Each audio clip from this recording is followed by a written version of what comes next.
How do you create an AWS backend with vibe coding? Let's learn today.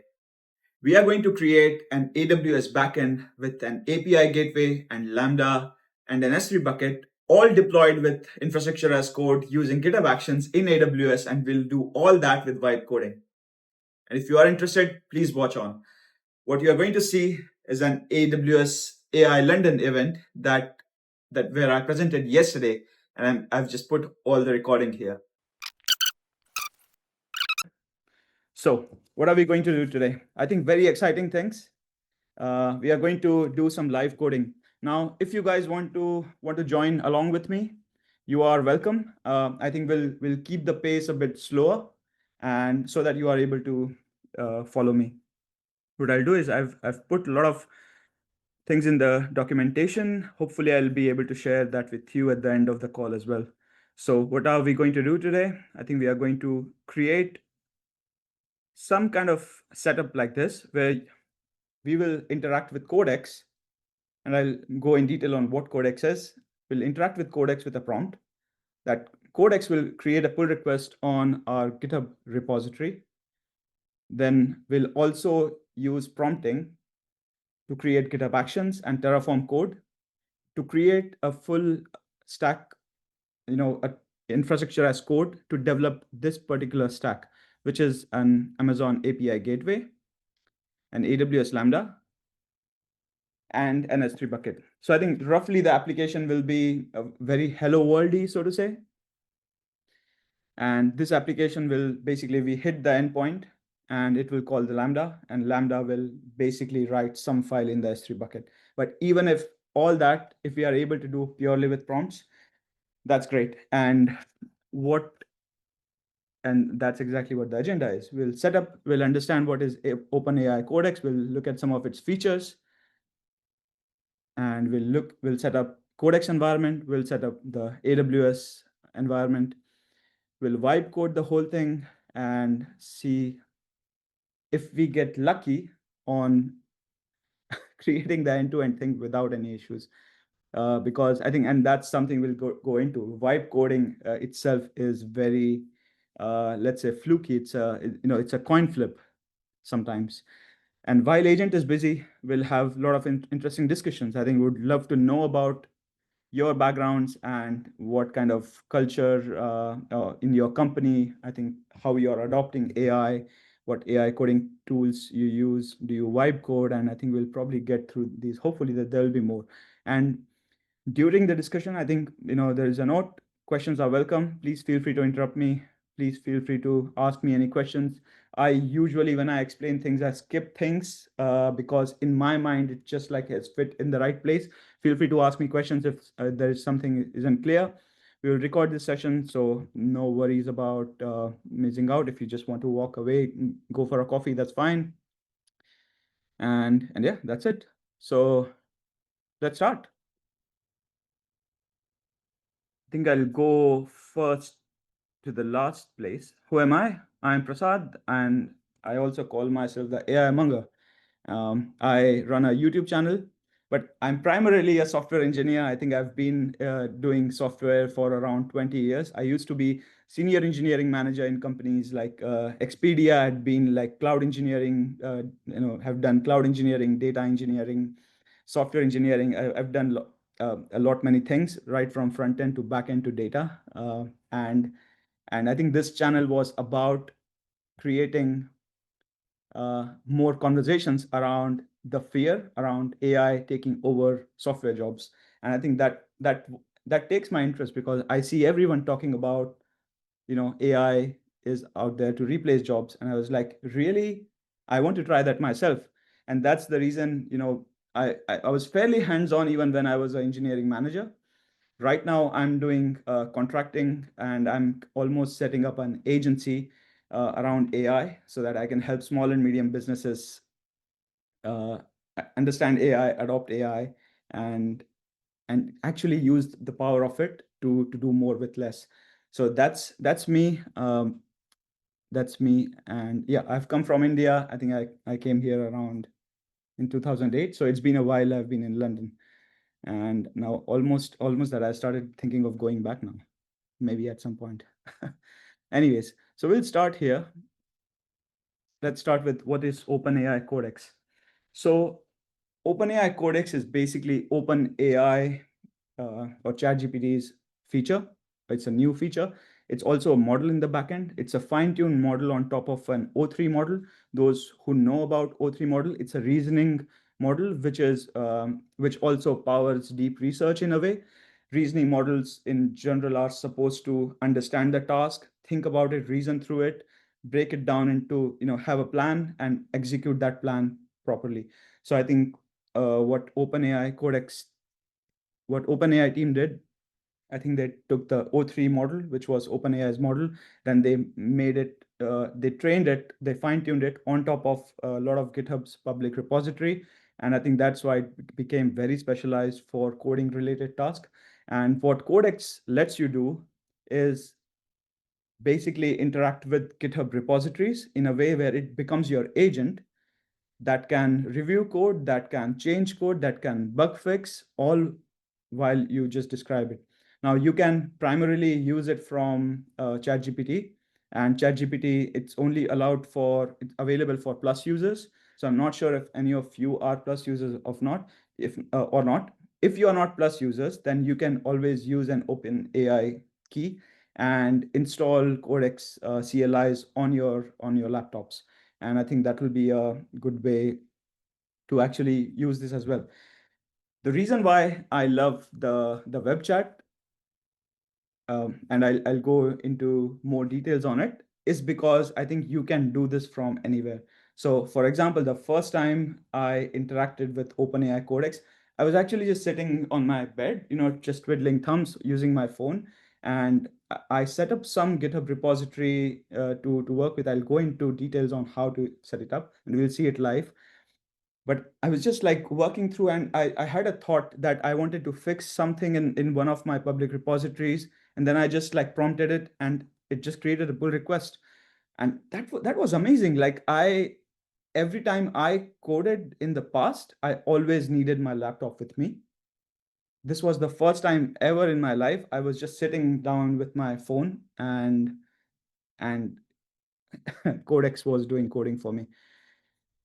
Anyways, let's go down into the problem for today, which is creating infrastructure as code for creating a simple application, right? So what's required for us is we'll be setting up a few things, because I think without setup, it's not an easy thing without a setup. Why? Because your OpenAI environment needs to connect to GitHub repository. When we deploy infrastructure as code, your GitHub repositories, your GitHub actions needs to connect to AWS. And I think there is this glue, or like almost like setup, which is fairly one time, especially GitHub to AWS. But I think we'll need to create new environment every time we create a new Codex environment. I'll explain what that is. So what we'll do is we'll create a repo, initialize with a README. We'll add a GitHub action secret. I'll explain why, but let's start. Are you all with me? Yes, Prasad. Perfect, thank you. So let's start. What GitHub Codex allows us to do is you go into environments, and environments are for Codex. Environment is basically what GitHub repo is for us in GitHub. So when we create an environment in Codex, it's basically a repo. We are trying to connect Codex to a GitHub repo. So I've already configured my own user with Codex, but if you start Codex from scratch, I think you'll probably it will prompt you to connect to GitHub, where you'll approve it, and like all that shebang will happen. And once you are approved, then you are able to choose your repository to create your environment. So there are many repositories, but we'll create from scratch because I like adrenaline and I like to risk my reputation. And I'm actually I'm actually scared, because I think there are times I think it just gives me surprises, and I think this is one of the things with vibe coding. deterministic behavior of it. I think it's something we want to talk about, and we will talk about it. So I will create another repo. Let's call it OpenAI with AWS test 7. As you can see, I've done multiple tests, and I think I'll go with more of what I found out from all these multiple tries. 90% of it was success, so I think it's a good news. I think I'll create a public repositories. I add a README intentionally because it just initializes the repository. So I'll create a repository, and now it's fairly empty. Like I said in the document, I have to create a set up a role as a secret, and I think this is the secret to connect GitHub with AWS. Now it's called AWS_role, and I'm just adding a secret. If you notice this is an IAM role pointing to my account, and it's called OnToScale GitHub OIDC role. Now let me jump into why an OIDC role is needed.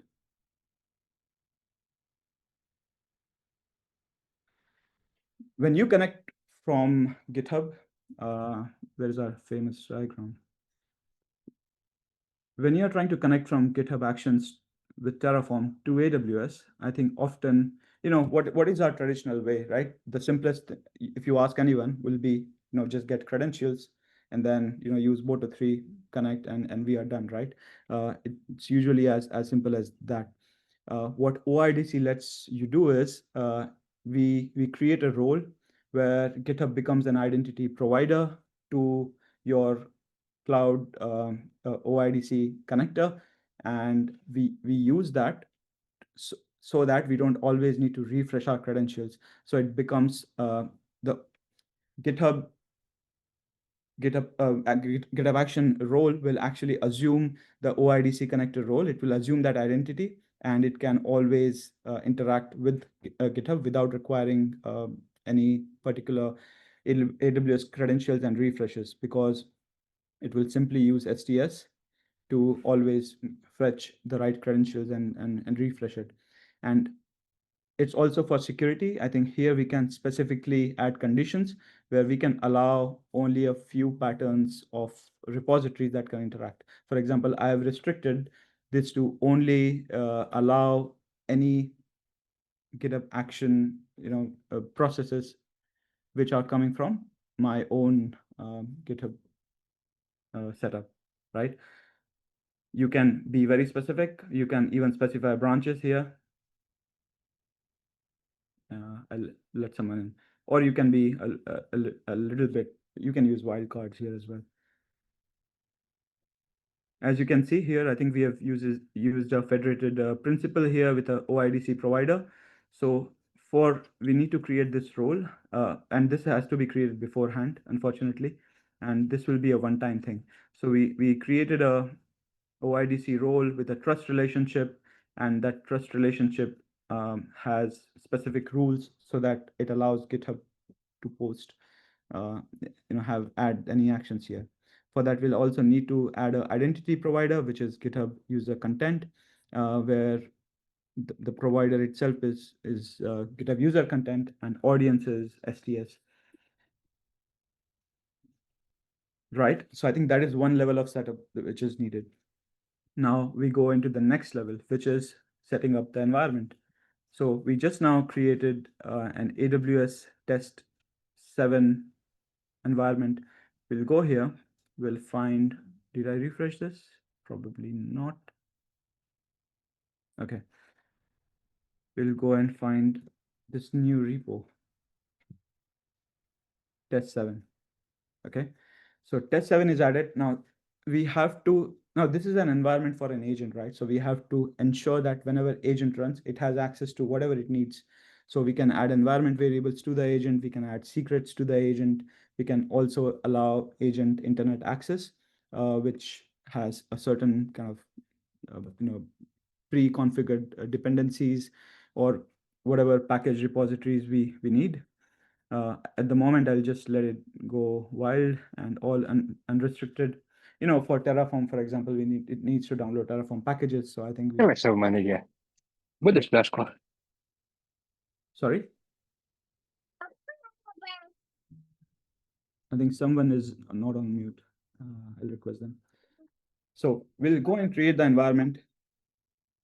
And now we are ready to use this.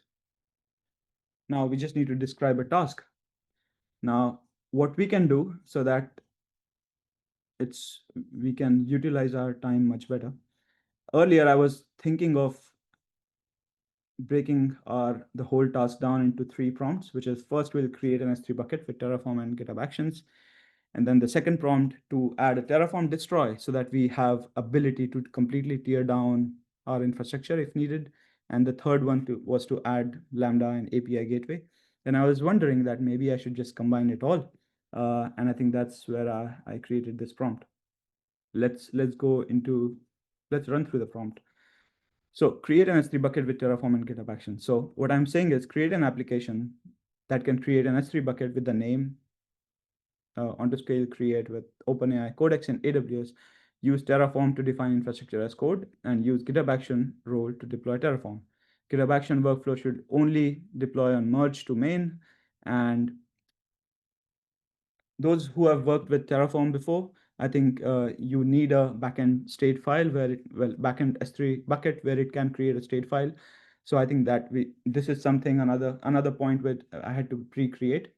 And then I have to mention that, hey, your OIDC connector is inside or AWS role as a secret. Then I'm also mentioning, hey, also please add a tear down GitHub workflow so that I can just clean up the mess that I've created. I don't have, and I think my wallet is safe. And the last one is add Lambda and API Gateway. Can you create an AWS Lambda written in Python with an API Gateway that creates a file in S3 bucket we created, and call it. Make sure Lambda is packaged automatically in Terraform, and I have to specify which region I'm using. And all that, and we'll just let it fly. And as you can see, it will now start working on the task. The output will be a pull request, which we can review, and we can come back to whether we like it, we not. I think if there is anything we want to change, we can prompt it to change it. And I think that's generally how it works. So while it works through the change, I think we would love to know in the room, like what do you think about vibe coding in general? Do you use it yourself? Are you experimenting with it? What's your impression of it so far? So yeah, anyone would like to share what they're thinking?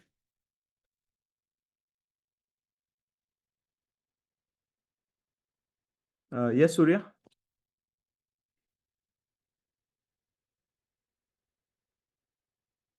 Surya, you are on mute. Yeah. I was using Lovable. I think it's vibe coding. It's crazy. I mean, how fascinating it is, building websites and stuff like that in just one click. And I think it blew my mind, basically. I completely agree with you. And I think that's also a very good reason for why I created the YouTube channel, because I was like, this is game changing. As someone who has heavily been on the backend and data engineering and mostly on the backend side, and I understood React code, but then when I actually started, I was exposed to Bolt, by the way, not Lovable, but Lovable is probably better than Bolt. And I was completely blown away, which is like a few prompts you can create a really detailed application. Now it didn't have it can't create a really good backend. So I think that was one of the problems that I saw. And so far I don't think any front end vibe coding tool does backend really well. And that's the reason I started figuring out that maybe software engineers are safe, especially the backend ones, especially data engineers and backend engineers, because as you can see, the vibe coding that we are doing right now, it's almost like we need to be aware of each and everything of the way the whole system works. And only then we are able to vibe code with it throw this to someone who is not familiar with cloud, who is not familiar how backend components interact with each other, I think it's absolutely crazy. I think they won't be able to do it as well, right? So I think as far as simple CRUD applications go, sure, I think we'll reach a point where users will be able to create an end-to-end application, but may not be more complex systems and large-scale infrastructures. I don't know. That's what I think. What do others think about it? Anyone else?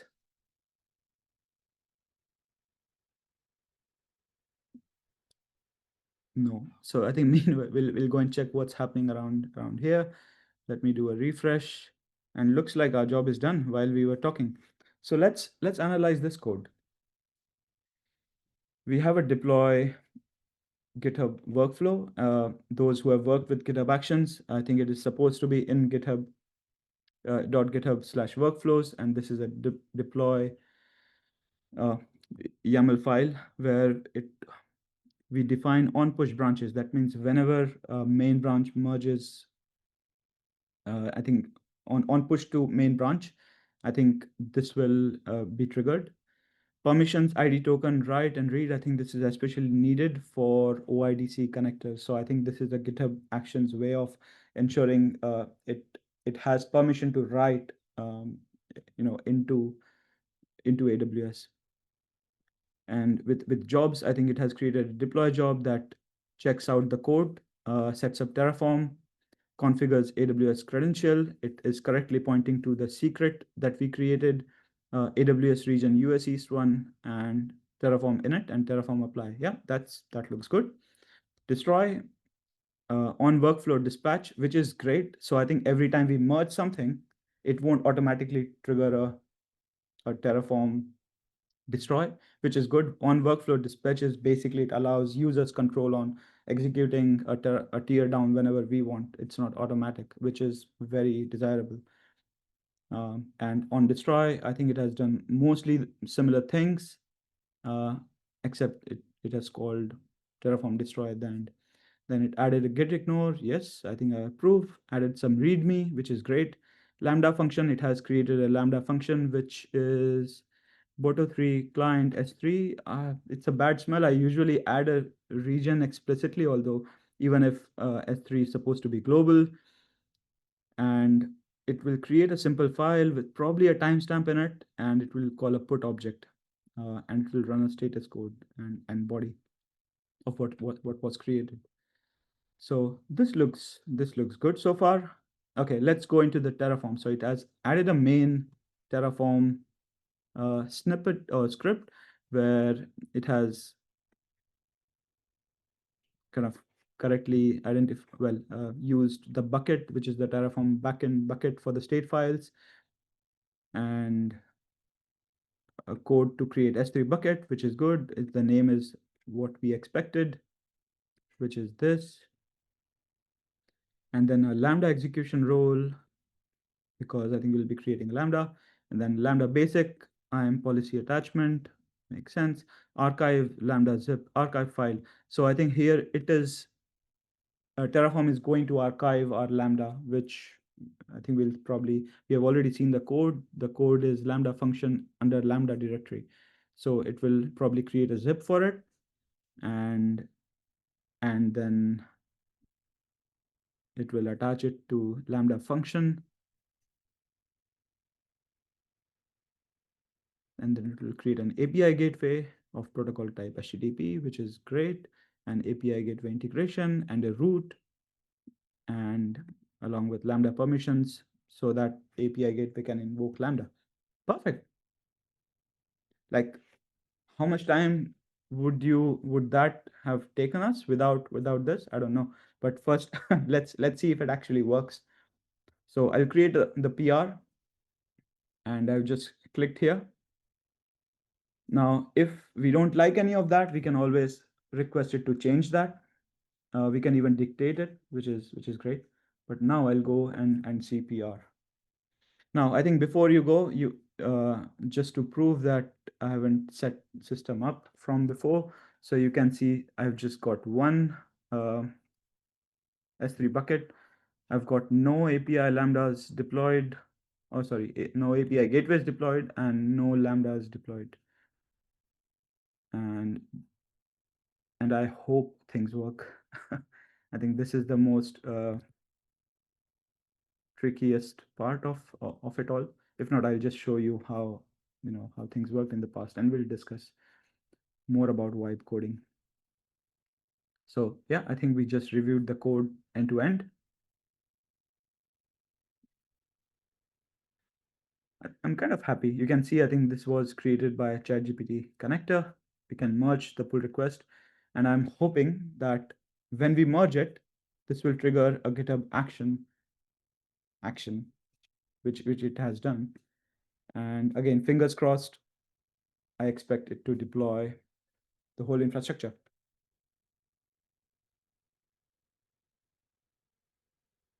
And we'll wait while it deploys. And meanwhile, I heard from Surya, I think you like Lovable. Well, it's in the name.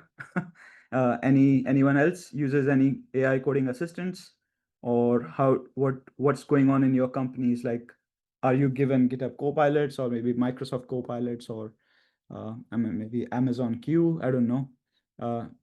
Yeah, would love to know what others think about it.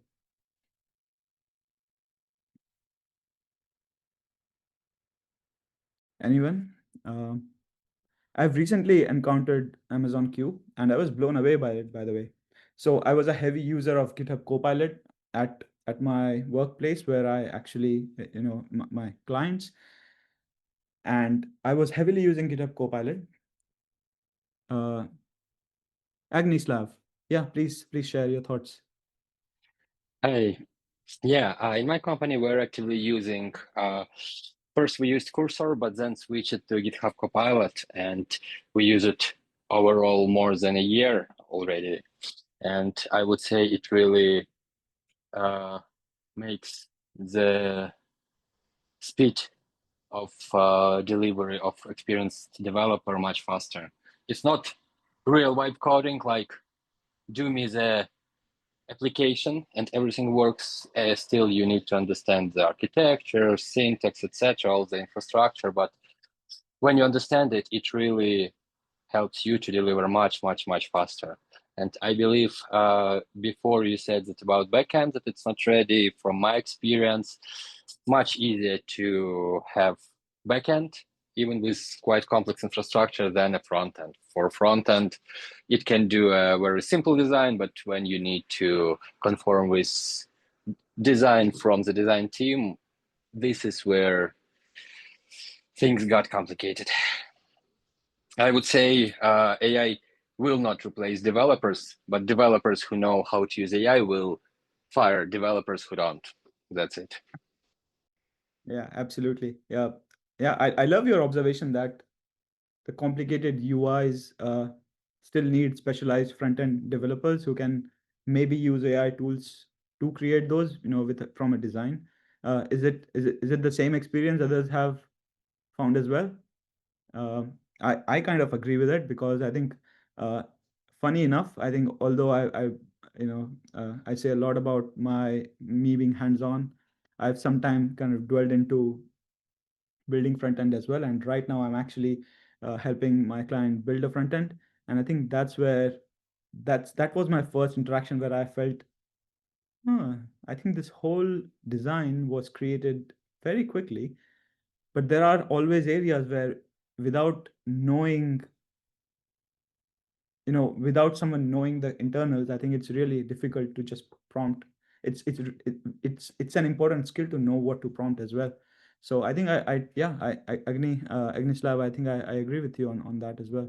But the if we look at volumes of number of front ends that are being created out there, let's say there are so many businesses who need landing pages, who need very simple websites, and they used to be dependent on, let's say, web agencies, or kind of coding agencies or software agencies. A lot of these businesses and users are able to now experiment. Front end is the first thing they can see and they can feel. I think that's why there is a lot more feeling out there that front end might be a job that might be replaced, but like I don't completely agree with it. I'll share a simple example. Oh, by the way, maybe after this, after if that's great. So the code is deployed and ready. Yeah, Sorry, that's great. Prasad, can I have a quick question, sorry, if I can. Sure. So sorry, I joined a little late, yeah. So on the GitHub Actions, before even doing the prompt, have you already integrated that with the AWS? That's right. Yeah. So can I see the name of who's speaking? Was it Rajesh? Rahul? Hey Rajesh. Rajesh. Rajesh, I think I showed how. So there are two setups that are required because I was Yeah. using Terraform. I had pre-created a Terraform bucket. So Oh. I had pre-created an S3 bucket, which is onto scale Terraform backend, and I had set up a OIDC role so that I don't have to continuously go and create more, fetch credentials and refresh credentials. So I think this is something I demoed kind of just when I started. So, but I can quickly go through that because you joined late. So this is what an OIDC connector looks like, and I had to set up my repository with the role as a secret, so that GitHub repository knows how to interact with AWS. And this is a one-time activity because now I've set up a fairly wider rule that apart from my own user, no one else should be able to access and deploy into my AWS account. So Okay. it's almost like a one-time setup. I don't like redo this for every new environment I create. Yeah. So this is the IAM role you have set up on the AWS side. On the GitHub Action side, On GitHub Actions, what you do is I'll go into Terraform deploy. Okay, that's successful. Let me go to the code. I'll go to deploy, and as you can see here, when we do a configure AWS credential as a step, it needs to know which role to assume, and yeah. it will pick up secrets of AWS role from the repository secret which I set up when we started. Okay. It's right here. So it can be a variable or an environment. I think what I've what I've observed is I think I prompted for it to look at secret. That's why I think use AWS role secret. So yeah, I think I asked it to look at secret. That's the reason I've set it up as secret. But yeah, that's basically the initial wiring that is needed. Okay. Okay. And it also says this management environment secrets. So that means that probably we can have for different environment, and then have one environment, one branch for pick up from Right, yeah. one So you environment. can always create multiple environments. I think there is a place where you can actually manage these environments in here, right? So I think based on that, you can actually deploy this to multiple environments as well, like from dev to test to, I don't know, if pre-prod to prod.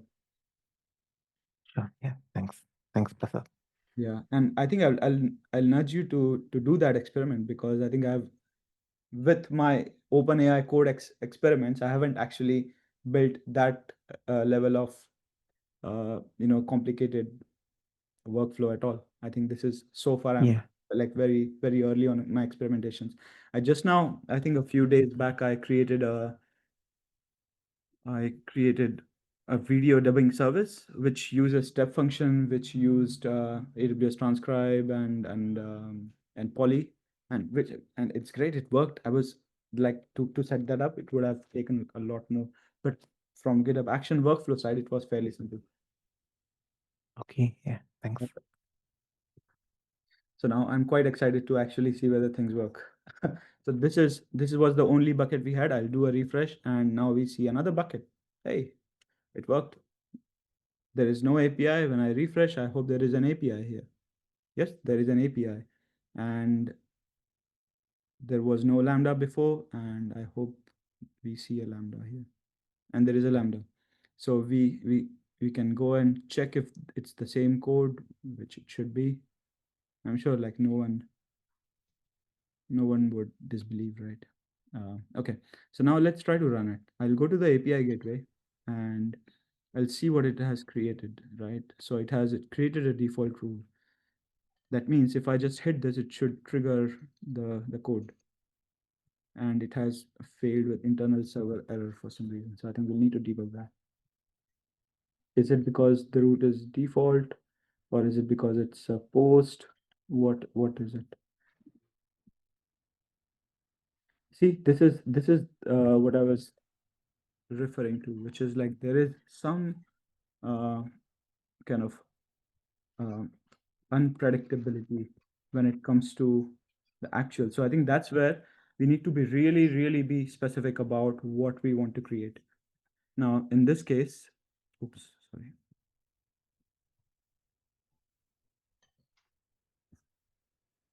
So we have, so what we want to, when we debug this, we'll have to, we can do two things. We can actually just ask, what's his name? GitHub Copilot, sorry, Codex to actually debug this out. And can someone help me debug this? So this is a root for, which is created. I think it should be deployed. Actually, you can use the Amazon Q to ask for query. Yeah. I think that's true. I don't think I have set up queue on. No, you don't have to. You just ask for Q. It should come up. Do you see a queue option here? Usually, or we need to go to queue, right? Something like that. I'm Yeah. kind of curious because this step has worked quite consistently for all my 6 tests before. So I think this is basically what my nightmare is, which is things not working in the live demo. But it's okay. I think you guys are software engineers, and I know you understand this. So I think what I'm tempted to do is understand if why it has not worked. So I want to go to Lambda and actually see what has happened here. Like, is it even able to trigger Lambdas or not? So I think it has triggered it, and I have maybe pressed it 12 times, and something has failed in the Lambda itself. So if I go and watch the logs, I'll be able to find out.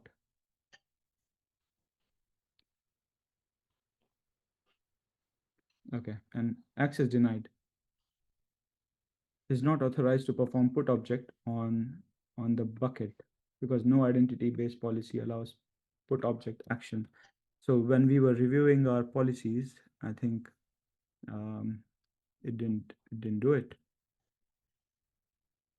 Probably we didn't actually. So what we'll try is we'll see if we'll go back to the code. We'll see Lambda is failing to write to the S3 bucket. Here is an error. It throws. Can you please fix it? I think there is another discussion to be had around please. I don't know. I naturally just speak like that. So I heard Sam Altman say that I think everyone who is like too nice to agents don't need to be. I think they are sending too many extra tokens on our backend. So please, thank you, and all that is not needed.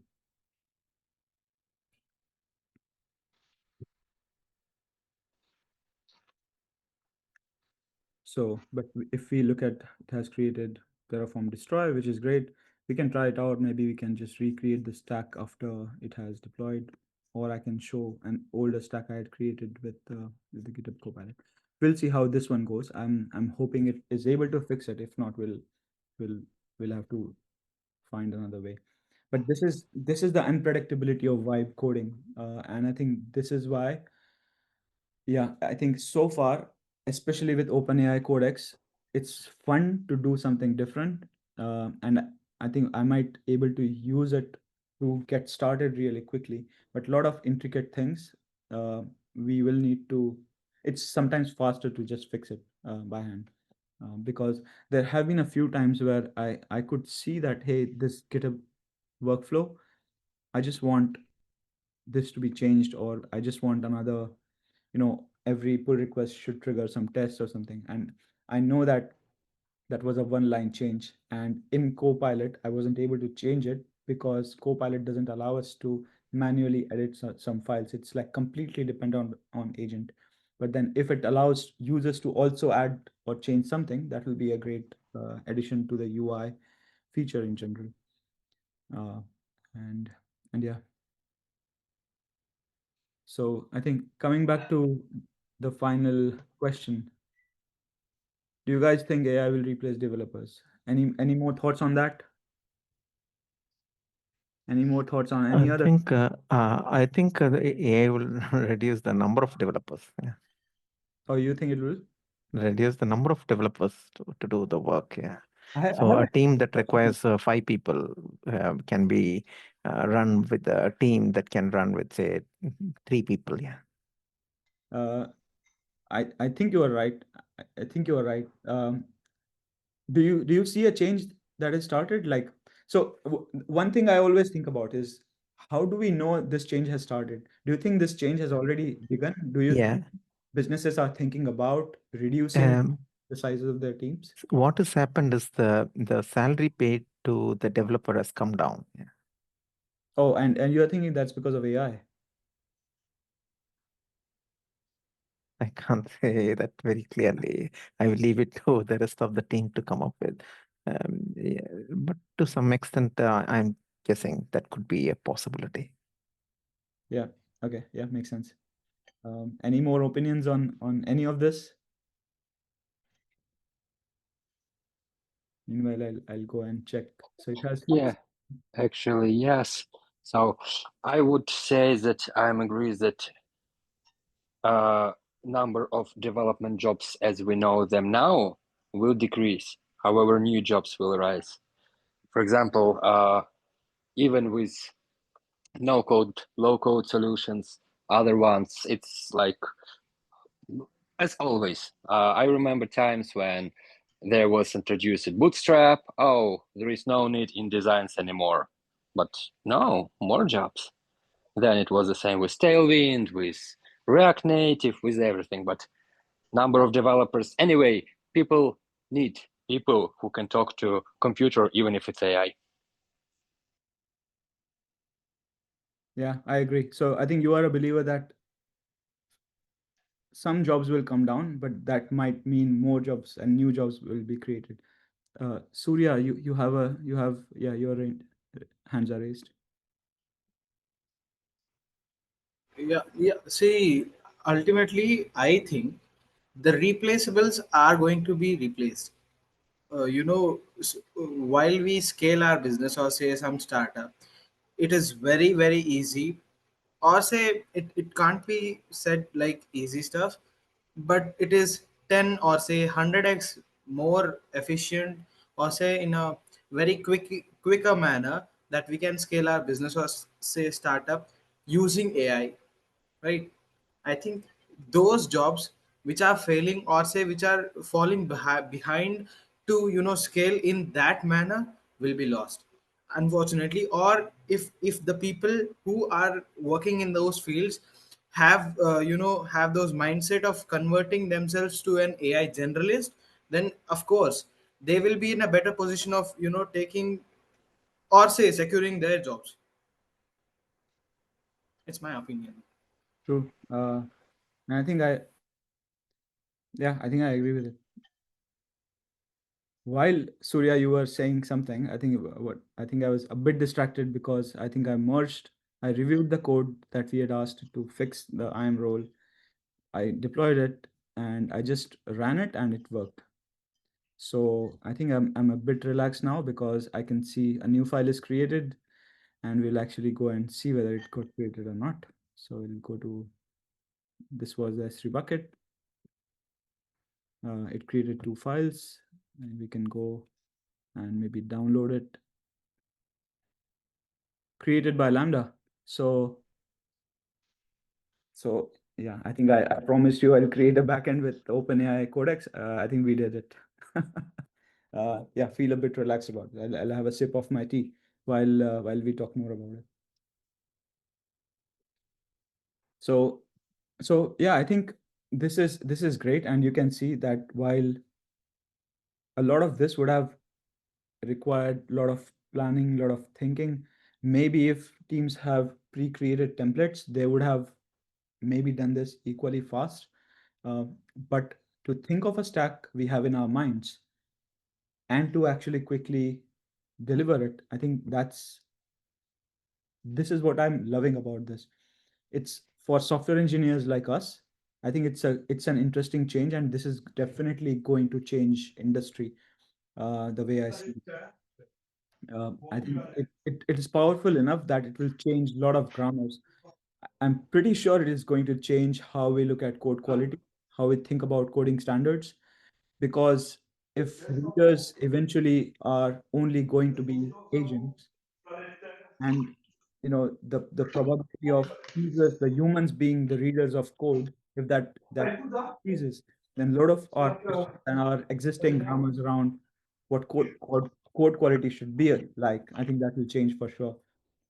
This is just one of the things that will change. Architectures will change, architectural standards will change, and maybe monolithic might just be come back into the fashion. Maybe, I don't know. I'm just thinking, because monolithic architectures did move away from monolithic architectures to microservices, did solve for scale, and there was some merit in it. But then a lot of it was about managing one single code that grew out of size. I don't know how that will play out, but I'm sure a lot of interesting changes are um, kind of upcoming, right? Any more thoughts? Anyone wants to share any comments or have any questions about what we did here? Please feel free to share. I'm happy to like talk through it.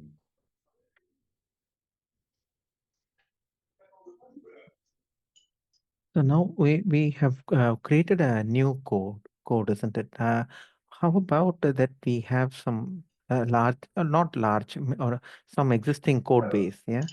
Yeah. So, so is What do there you, any kind of a limit that it can only take up this amount of code lines or anything like that? that's a very good question, actually. Who is this? This is Rajesh. Rajesh. Yeah. Rajesh, that's a good question because, Sorry. sorry, I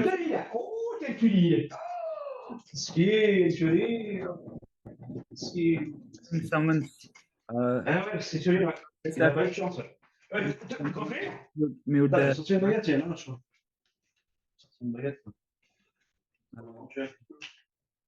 me see if I can mute Mohammed for some time. Cool. Sorry, Rajesh, I think you are right. I've seen with GitHub Copilot especially, uh, I've seen that sometimes with really large code, single single files which are like really large. I've seen GitHub Copilot sometimes struggle with it and just like give up. Um, I think it comes down to the context sizes and the context window that are currently supported with some of the models. I know Claude has much larger context windows, so maybe if not OpenAI O3 models or the Codex models, I think we can perhaps work with Claude as a model and may work around that problem. But eventually there will always be a certain limit to the window. If we are very smart about the prompt, and there is one thing I missed to share, which is OpenAI Codex, I think, allows you to define a file called agents.lambda in your repo. And it's a markdown file. It becomes an instruction for the codex as an agent. So you could see that this took 3 minutes, right? This took 10 minutes. But with an agents.markdown file, agents.md, we can be very specific about how does my code repository looks like, because a lot of time that Codex spends is around understanding what a code project looks like. So I think if we are very specific about the code, where the tests are, where the source code is, it will spend less time on that, and that's probably perhaps one way to tackle with really large code bases. But I'm just thinking aloud. Sorry, I think Alex, you had a was it Alex? I think you had your hands raised. Oh, sorry, Agni. I'm sorry, Agni. You had your hands raised. Yeah, I have my hand raised, but you mostly answered that question. So what I can add here is main issue is context size. So no matter is it a new project or the existing ones, if you can, like as a developer, give smaller tasks, or AI agent like Codex can just split it and you help it, the code quality will be good enough. Regarding MD files, that's a like must approach for using. For example, from my own experience, it very helps when in the prompt you say write documentation, both functional and technical ones, and keep it updated. In this case, AI always can check for existing documentation for any piece of code, for any bug fix or small feature, and then it updates it, and it really helps a lot. Right. Okay. So you have actually seen the technical documentation actually helping a coding agent. I didn't know that. I thought agents markdown is the only file, perhaps what it usually looks for.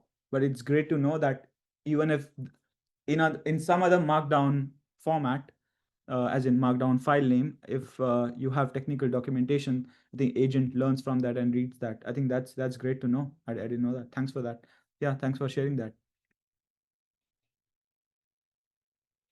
Uh, I think what I wonder is if it actually conceptualizes an architecture and takes kind of plans a system with that in mind. I think that's probably something which is a bit further away from. For example, it can't decide for scale, so everything has to be prompted, right? This is the same thing I've seen with the front end as well, which is like if you give a very simple prompt on an application you want created, it will just create some application with whatever it thinks is good idea and of panels, of menus and stuff. But if you want really detailed uh, output of an application, I used to first go to ChatGPT on actually designing and actually thinking about what this application, what features it should have.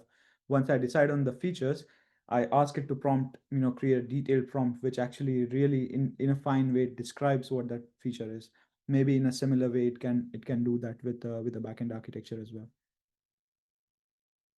Yeah, I kind of agree that one. Yeah, so initially, rather than going into giving a prompt, first we have one more prompt session to decide on the architecture and get that thoroughly um, reviewed and by the AI tool and make sure it's all fine, and and then um, and then only take only the piece of it, yeah, because otherwise, or the thread becomes too long and it'll start hallucinating. So you close down the previous one and then start with only the limited refined text into the next prompt and then generate further prompts for the coding. Yeah. Yeah, I agree. And so it's almost like chaining of tasks, right? Yeah. Very But make sure that it is not a long running prompt. Otherwise, it'll start going in a deviated way, um, doing something which is not related. Yeah. Yeah, I agree. Interestingly, that's also a reason why I initially broke down these prompts into three steps. And then at the end of it, I was thinking that maybe I should try to combine it all and see how things work. And it's it's fairly manageable. We have just asked it to basically create three resources here. Uh, and it worked, but I'm sure if this prompt would have been much longer, it would have taken more time. Better to be very like bite-sized about the tasks we give it. Yeah. And then delete off that. Yeah. Otherwise, it'll keep that in memory. Um, yeah. Nice. Any more thoughts? Any more questions, ideas, opinions? Would love to hear. By the way, I think I set it up as 1.5 hours. I usually do all the demos in the first hour, and I let the rest of the 30 minutes be purely open for networking and just chat. Usually in online setup, we lose that. But I think I just hang around for 30 minutes if anyone likes to hang around and just have a chat about random things. I think you're welcome. So, but yeah, I think thanks a lot for all of you for being for attending this particular session. Hopefully you found it if nothing, I think amusing and interesting. And this is, like I said earlier, I think this is definitely going to change how we work, and especially how I work on my toy projects. I think this is definitely giving me a lot more ammunition now. When my kids and my wife actually see me sitting on a sofa with my hands, and when I say I'm actually doing something regarding work, no, I won't be lying. Not that I lie, I'm actually using ChatGPT to kind of tinker around some things, but I could be actually creating things. I don't need to be sitting with my laptop always. uh, yeah, thanks Yeah. everyone. Sorry, it was a lot to. Would you mind sharing this with me? So I would like to do the same thing as you did. Yeah. This repo, I think what I can do is, uh, let me share this whole thing with all of you. So I think you can look at this code. You can I've put down some steps. There is example of the OpenID connector in my gist. So I think you'll have all of that at your will. So let me share a link to that in the chat. Yeah.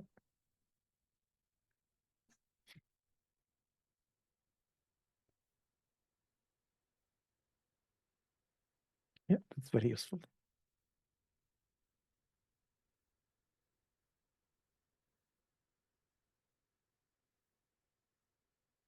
Okay, and if you guys want access to the GitHub repo, uh, yeah, there it is. I think it's public. I think I created a public repo.